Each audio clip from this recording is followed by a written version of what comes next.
थोड़ी अलग थी ना? कौन? श्री। हनुमान क्या गुस्सा कर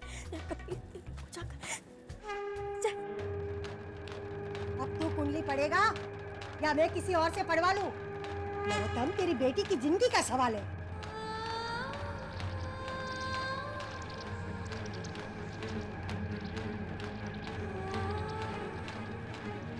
जन्म पत्र के अनुसार आने वाले 16 दिन श्री के लिए बहुत ही घातक होंगे।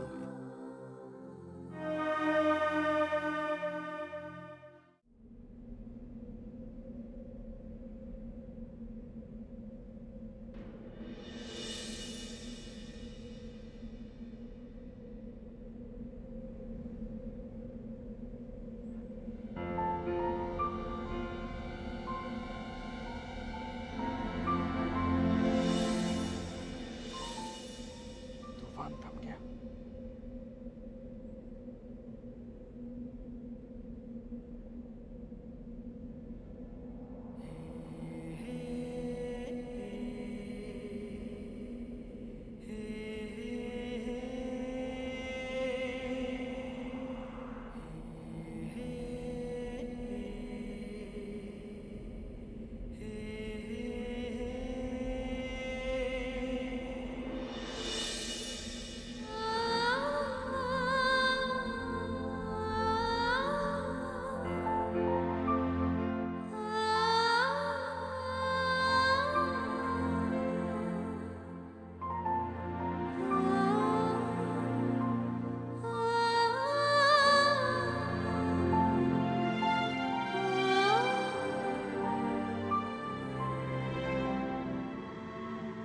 ये लड़की रजनी है या कोई और? पता नहीं, लेकिन अभी वक्त भी नहीं है। प्रतिभा से पहले हरि की शादी हो जानी चाहिए, वो भी उसी लड़की से। नहीं हुई तो कभी भी नहीं हो पाएगी। प्रेतात्मा चाहे कुछ भी करे, उसे जकड़ना होगा अब।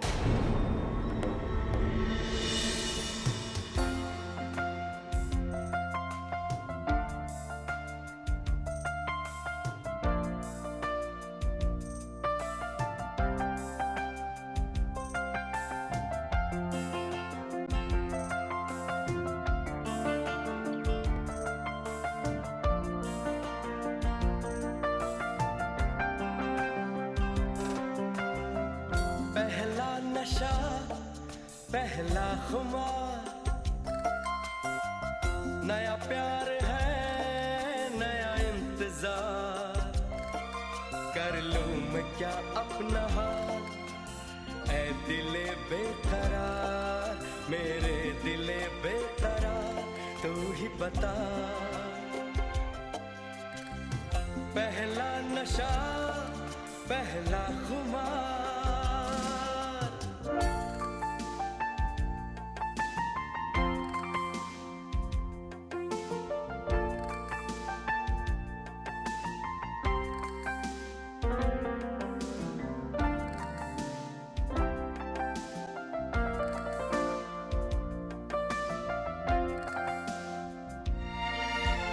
उड़ता ही फिरूं इन हवाओं में कहीं,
शादी 16 दिन के अंदर होनी चाहिए और रिश्ता आया है सिर्फ रजनी का।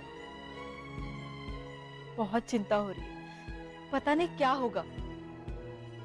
चिंता मत करो मधु, बीमार पड़ जाओगी। चिंता की तो बात है ना, मोहन जी ने कहा है कि अगर मधु, मैं ये बात तुमसे उस दिन भी कहना था। तुम्हें याद है बरसों पहले जब डॉक्टर चौकसी नाम से ये कहा था कि हमारे बच्चे नहीं हो सकते, पर क्या हुआ? कुछ नहीं है। और कितना वक्त लेंगी मधु भाभी यहाँ कहने में? मैं जानती हूँ वो इस शादी के लिए क्यों नहीं मान रही हैं। अच्छा, कुछ बताया उन्होंने तुम्हें? नहीं, पर मैं जानती हूँ। अरे वाह, तुम तो बड़ी छुपी रुस्तम निकली। बिन बताए लोगों के मन की बात जान लेती हो। मधु भाभी के उन मान जी से तो अच्छी भविष्यवाणी तुम कर लेती हो। मैं क्या बोलता हूँ कि हम दोनों मिलके एक साइड बिजनेस शुरू करते हैं, Nikki and Danny future prediction company. मैं पत्ते खोलूंगा, तुम भविष्य बताना, कैसा? हर वक्त मजाक अच्छा नहीं लगता Danny. Get serious for once at least. Yes Nikki darling, बोलो।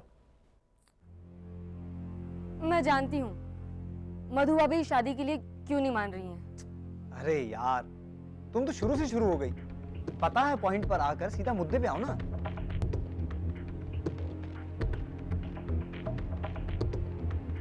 मधु भाभी को रजनी के अफेयर के बारे में पता है, तो वो उसके ब्रेक ऑफ के बारे में भी जानती है। जब ब्रेक ऑफ हो गया है फिर तो लाइन क्लियर है ना। तुम भी ना निकिता कुछ ज्यादा सोचती हो। हाँ, पर मधु भाभी के हाँ ना कहने की यही वजह। आई डोंट थिंक सो, क्योंकि मधु भाभी ऐसी नहीं है। वो ऐसी ही है। गॉड, थॉट्स के मामले में बहुत ही पुराना मॉडल है वो। और फिर अगर वो हरी की भाभी है तो मैं भी तो उसकी भाभी हूँ। मैं कह देती हूँ, अगर हरी की शादी होगी तो सिर्फ रजनी से। आप समझ क्यों नहीं रहे हैं? ये मोहन जी वैसे नहीं है, मुझे उनकी बातों पर पूरा यकीन है। तो फिर परेशानी किस बात की है मधु? तुम्हें तो रजनी का रिश्ता सबसे पहले स्वीकार कर लेना चाहिए। देखो, उधर उन्होंने भविष्यवाणी की, इधर रिश्ता आ गया। जाके निक्की से कह दो तुम्हें भी सबकी तरह ये रिश्ता मंजूर है। मेरा बस चले तो मैं ये शादी अभी करवा दूं, लेकिन क्या तुम्हें ऐसा लगता है कि हरी शादी के लिए राजी नहीं होगा? हरी की रजामंदी से ज्यादा चिंता मुझे रजनी की जान की है। कैसे बताऊं मैं ये सब आपको? हरी की पत्नी पे क्या क्या मुसीबतें आ सकती हैं, इस बात का जिक्र भी मोहन जी ने किया है मुझसे।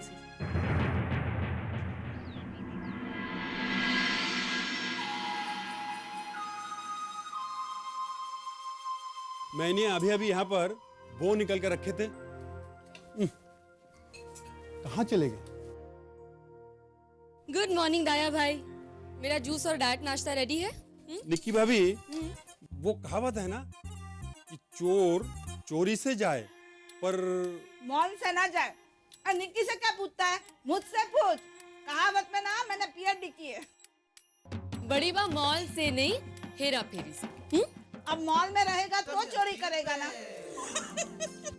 प्रणाम बड़ी बा। जीती रे बेटा, जीती रे। छोटी बा प्रणाम। खुश रहे।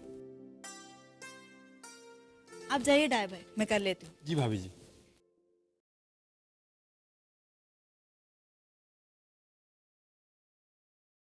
आपने कुछ सोचा मधु भाभी? बहुत सोचा निकी, लेकिन कोई फैसला नहीं ले पाई। तो ठीक है, मैं रजनी को फोन करके यहाँ आने से मना कर देती हूँ। ना निकी, आने दे रजनी को। हम भी तो देखें वो क्या सोच रही है। उसकी मर्जी भी जानना जरूरी है। उसकी मर्जी जानने से क्या होगा छोटी बा, क्योंकि चलेगी तो किसी और की ही ना। मुझे गलत मत समझने की, रजनी मेरी भी बहन जैसी है, इसलिए तो मुझे उसकी फिक्र हो रही है। मोहन जी की कही हुई बातें अब तक मेरे दिमाग में चल रही है। मोहन जी का बहाना बना के आप बात को टालने की कोशिश मत कीजिए भाभी। मैं जानती हूँ आपके दिमाग से अभी तक रजनी के पास्ट अफेयर की बात नहीं निकली।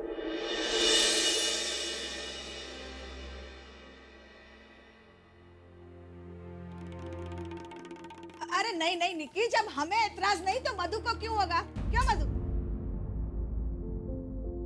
देखो मधु, हम नहीं जानते महन जी पर तुम्हें कितना भरोसा है, वो कितने भरोसे के लायक है, लेकिन हम सबको तुम पर पूरा भरोसा है।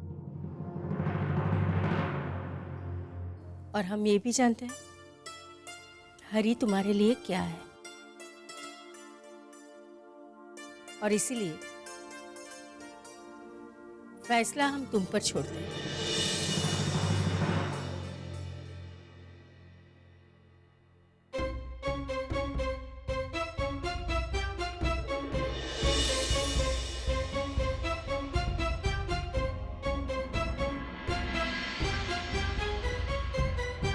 ये मुझे कैसे स्थिति में डाल दिया।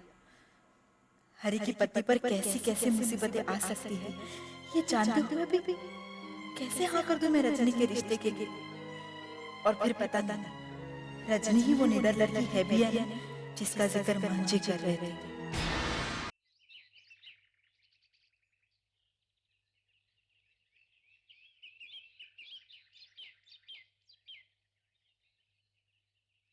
ईश्वर सत्य है,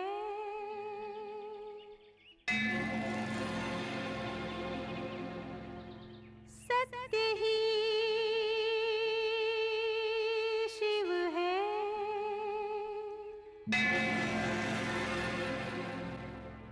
शिव ही सुंदर है।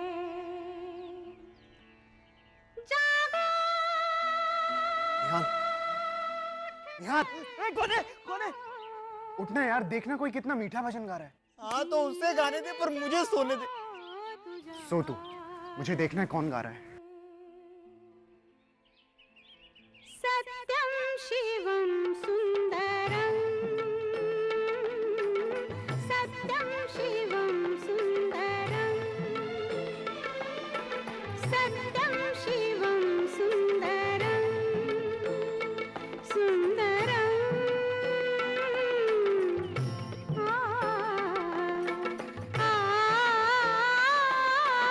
सत्यम शिवम सुंदरम,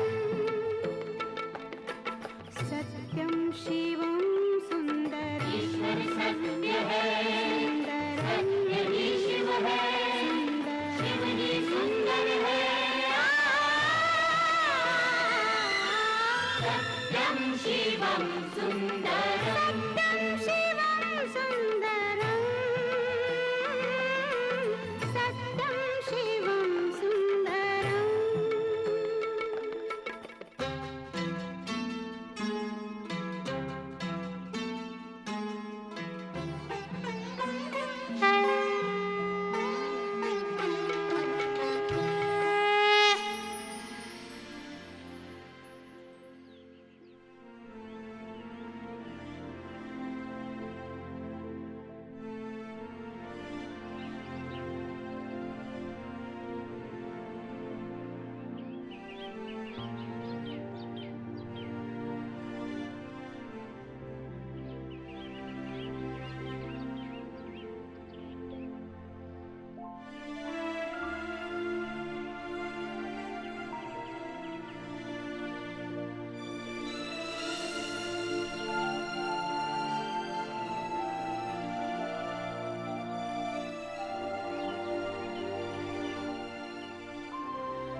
हुआ बापू? आप रो क्यों रहे हो? कुछ नहीं बेटा, बस यूं। आंखें की लिए और कहते हो कि कुछ भी नहीं हुआ। बताओ क्या हुआ? कुछ नहीं बेटा, तेरी बहुत चिंता हो रही थी। मेरी चिंता? मेरी चिंता क्यों? मुझे क्या हुआ है? श्री बेटा, मैंने तुम्हारी जन्म पत्री पढ़ी। क्यों? अरे पगली, क्यों नहीं पूछते, ये पूछ के उसमें लिखा क्या है। अच्छा ठीक है, क्या लिखा है उसमें?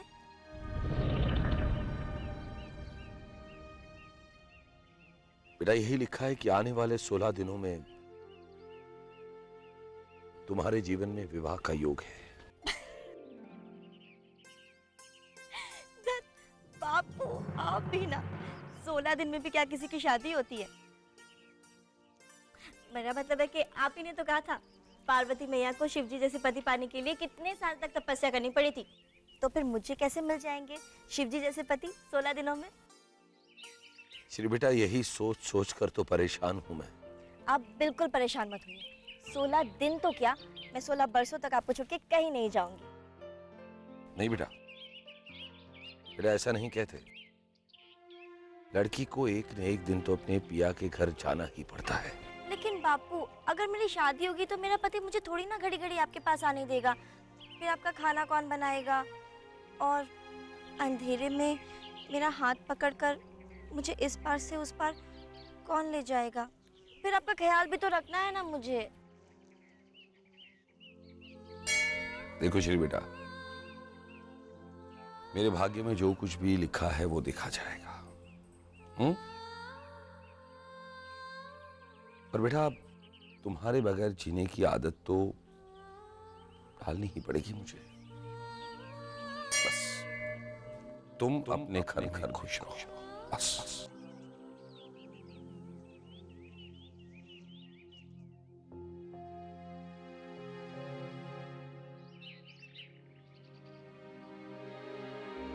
बस अब यही प्रार्थना है भोले शंकर से कि इन 16 दिनों में ऐसा कुछ न हो जाए जिसकी वजह से जन्मपत्री वाली बात सच हो जाए।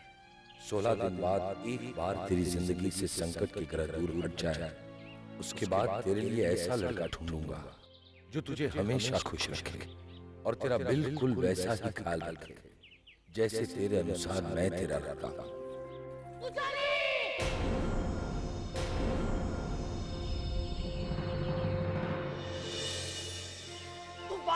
कसाई बोला था ना मैंने, ले जा अपनी छोरी को इस जनकपुर से दूर, बहुत दूर। तुझे इसकी जान की जरा भी परवाह नहीं है। देख उसका मासूम चेहरा, तुझे उसकी जरा भी दया नहीं आती है। मर जाएगी छोरी। ले जा, भाग जा छोरी, तू भाग जा।